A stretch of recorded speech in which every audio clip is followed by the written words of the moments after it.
good people, the incredible faculty, the Board of Trustees, Chancellor, distinguished guests, and most importantly, the remarkable students. I want to start by saying how grateful I am and moved to receive this honor. It's tremendous for me, but also incredible for my family to see and experience.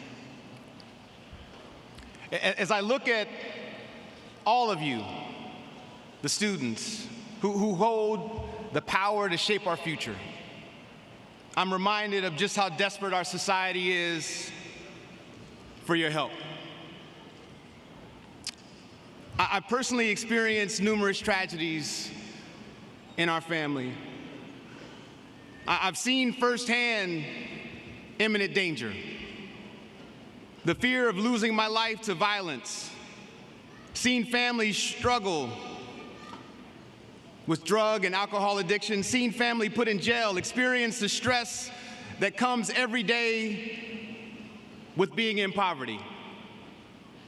I saw how poor Black folks are treated in overcrowded ERs and underfunded schools. Multiple people in my family have dealt with depression, anxiety, and suicidality. I've seen lights cut off, bill collectors calling for multiple months of past due payments. My only sister was taken by cancer. The fear, the stress, the fear, the stress, the fear, the stress. When you hear a resume like mine, there's no footnote that tells about the hardship. For many of the people under the sound of my voice, my past tragedies are the reality of your today. And I just want to say, I see you. I see you. The reason why I tell my story is for you. The reason why I let an oil painting be put up in the Pop Martin Union is not for my ego. It's for you. You need to know right now that where you start is not where you finish. If I had an organ up here, I'd be shouting a little bit. But where you start is not where you finish. Do y'all hear me? Are y'all with me?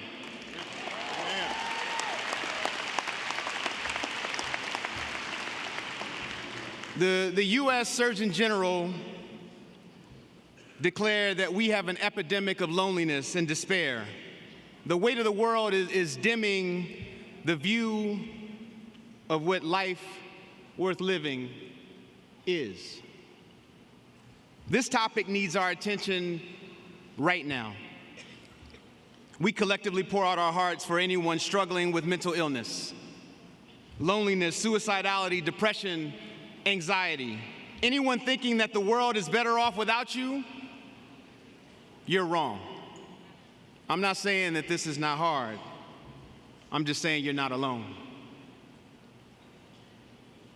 We need you. We need your empathy. We need you. We need your creativity. We need you.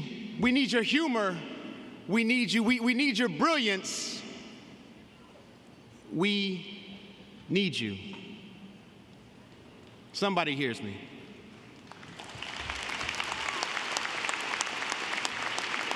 Our world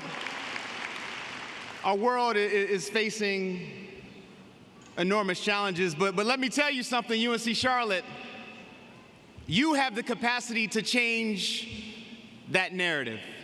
The College of Arts and Architecture has the capacity to change that narrative. The College of Computing and Informatics has the ability to change that narrative, and I'm damn sure that the Belk College of Business has the capacity to change that narrative. How Dr. King said there's no deficit in human resources, the deficit is in human will. Folks, we are the people that we've been waiting for. We are the people that we've been waiting for. Let me close with this. Here are 2 ways you can change the narrative and bring joy to your own heart. Number 1, do something to help others. My grandmother, God rest her soul, everyone called her Miss Polly. She worked constantly to help other people. I have vivid memories of her. She would hug me so tight and would make such a fuss when I walked in the door. She nicknamed me Money. I can still hear her say, "Money, come here, boy." She said it just like that, actually. I watched her give people a place to live that didn't have one. I watched her can vegetables and apples to give people food who didn't have it, and she made everybody a quilt, even though she didn't have much. As it was said earlier, I retired from 22 years of being an investor to launch Wellwithall. We're going to give a big chunk of our profits to improve health equity for Black, brown, and underserved communities. With this company,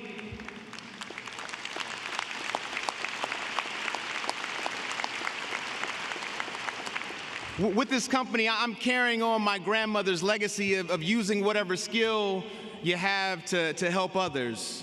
Doing something for others will give you joy and send ripples through the world that you can't even imagine. The last point, have gratitude over anger. Have gratitude over anger.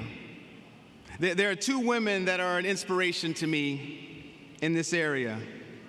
My mom, Rita Martin, and my mother-in-law, Seneca Brown. Can y'all stand?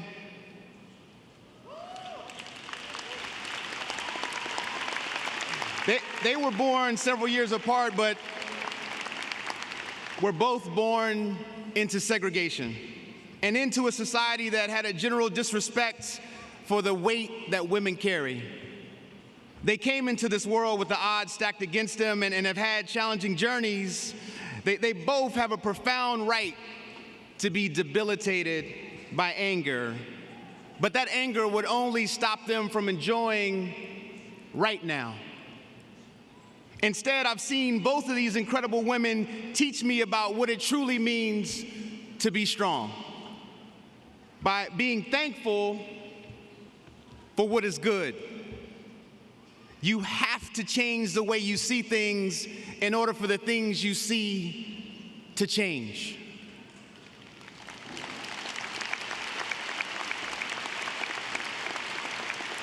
The good I see right now is the promise of these incredible graduates and the support of all of these family members and loved ones that have prayed and cheered and sacrificed for this very moment.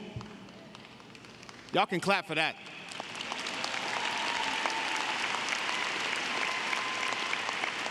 Grads, go into the world and make it better in only the way that you can. Thank you, guys. God bless you.